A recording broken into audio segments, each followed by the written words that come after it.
परिचय। रिया की मां किराने की दुकान पर सामान लेने गई हैं। रिया अपने छोटे 1 साल के भाई ध्रुव के साथ घर पर है। रिया अपना गृह कार्य करने में व्यस्त है। वह शरारती ध्रुव को चुपके से कमरे से बाहर जाते हुए नहीं देख पाती। कुछ समय बाद रिया अपने भाई के चिल्लाने की आवाज सुनती है। वह हड़बड़ाहट में अपने कमरे से बाहर आती है और देखती है कि रसोई में ध्रुव की उंगली से खून बह रहा है।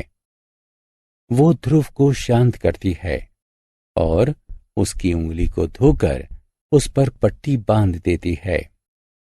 वो अपनी मां को फोन करके दुर्घटना के बारे में बताती है और उन्हें तुरंत घर वापस आने को कहती है। इस अध्याय में आप सुरक्षा के नियमों और प्राथमिक चिकित्सा के बारे में जानेंगे। आओ सीखें। निम्न के लिए सुरक्षा के नियमों की सूची बनाना। सड़क, बस, घर और स्कूल के लिए प्राथमिक चिकित्सा को परिभाषित करना। प्राथमिक चिकित्सा के लिए करने योग्य और न करने योग्य बातों की सूची बनाना। सुरक्षा। जीवन अनमोल है। घर, स्कूल, खेल के मैदान या सड़क पर एक मामूली सी लापरवाही हमारे जीवन को हानि पहुंचा सकती है। कुछ साधारण सुरक्षा के नियमों को अपनाकर हम जीवन की सुरक्षा कर सकते हैं। सड़क पर सुरक्षा। जब हम यातायात के नियमों की अनदेखी करते हैं तो दुर्घटनाएं होती हैं। सड़कों पर सुरक्षित चलने के लिए यहाँ कुछ सुझाव दिए गए हैं। हमें हमेशा चलने के लिए फुटपाथ का उपयोग करना चाहिए। सड़क पार करने के लिए ज़ीब्रा क्रॉसिंग का ही प्रयोग करना चाहिए।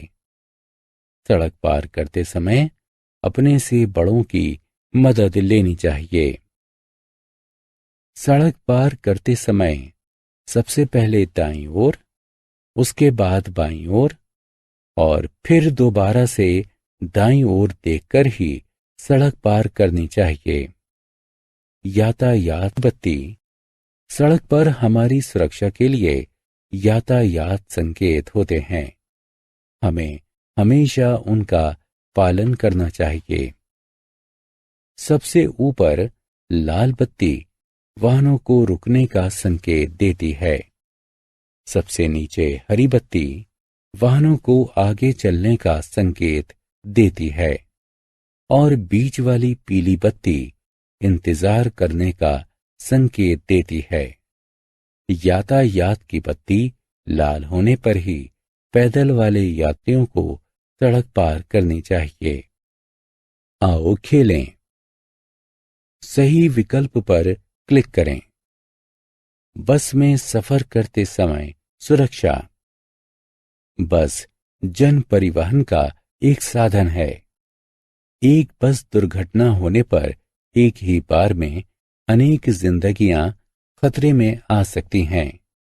इसलिए बस में सुरक्षित यात्रा करने के लिए कुछ नियमों का पालन करना चाहिए। वे नियम हैं: बस में चढ़ने के लिए एक पंक्ति बनानी चाहिए। पंक्ति में खड़े होकर धक्का मुक्की नहीं करनी चाहिए।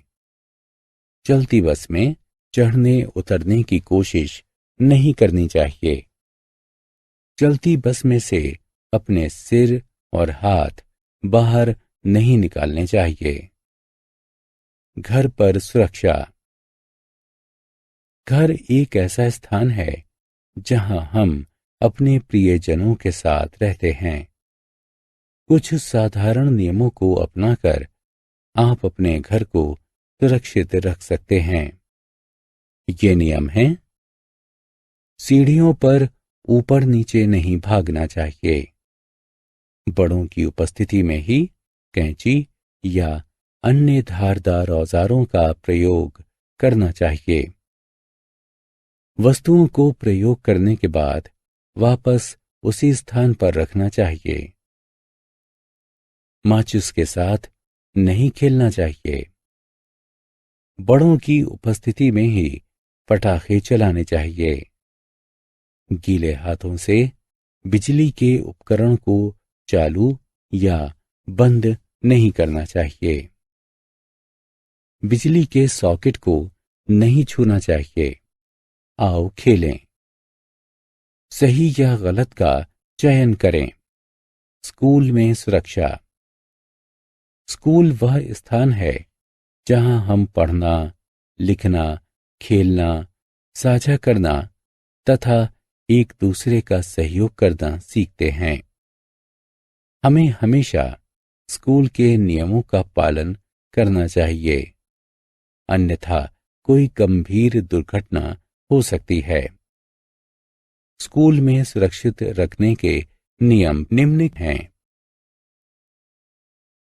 मेज पर खड़ा नहीं होना चाहिए। कक्षा में चारों ओर नहीं दौड़ना चाहिए। दूसरों से झगड़ा नहीं करना चाहिए। प्रयोगशालाओं में नहीं जाना चाहिए। किसी भी चोट, झगड़ा या दुर्घटना के बारे में कक्षा के अध्यापक को सूचित करना चाहिए। प्राथमिक चिकित्सा। कभी कभी सावधानी बरतने के बावजूद भी दुर्घटनाएं हो ही जाती हैं। गंभीर दुर्घटना से बचने के लिए हमें प्राथमिक चिकित्सा का प्रबंध करना चाहिए। किसी दुर्घटना के दौरान किसी पीड़ित को अस्थायी रूप से किंतु तुरंत आराम पहुंचाने में दी जाने वाली सहायता प्राथमिक चिकित्सा कहलाती है। वह व्यक्ति जो प्राथमिक चिकित्सा देता है उसे चाहिए कि शांति रखें, खून वाले घाव को धोएं और उस पर पट्टी बांधें। घबराएं नहीं। पीड़ित को इधर उधर ना भगाएं। आओ खेलें। आओ देखते हैं कि आपने क्या सीखा। इन चित्रों को देखें। ये उस व्यक्ति की प्राथमिक चिकित्सा के चरणों को दर्शाते हैं जिसकी उंगली कट गई हो, लेकिन ये चरण गड़बड़ हो गए हों। इन्हें सही क्रम में व्यवस्थित करें। हमने क्या चर्चा की? सुरक्षा के नियम हमारी सुरक्षा के लिए बनाए गए हैं। दुर्घटनाओं से बचने के लिए सुरक्षा के नियमों को अपनाना चाहिए। चाकू, कैंची, आग तथा बिजली का प्रयोग करते समय सावधानी बरतनी चाहिए। दुर्घटनाओं से बचने के लिए यातायात के नियमों का पालन करना चाहिए। बस से चढ़ते और उतरते समय नियमों का पालन करना चाहिए। स्कूल और कक्षा में चोटों और दुर्घटनाओं से बचने के लिए सुरक्षा के नियमों को अपनाना चाहिए।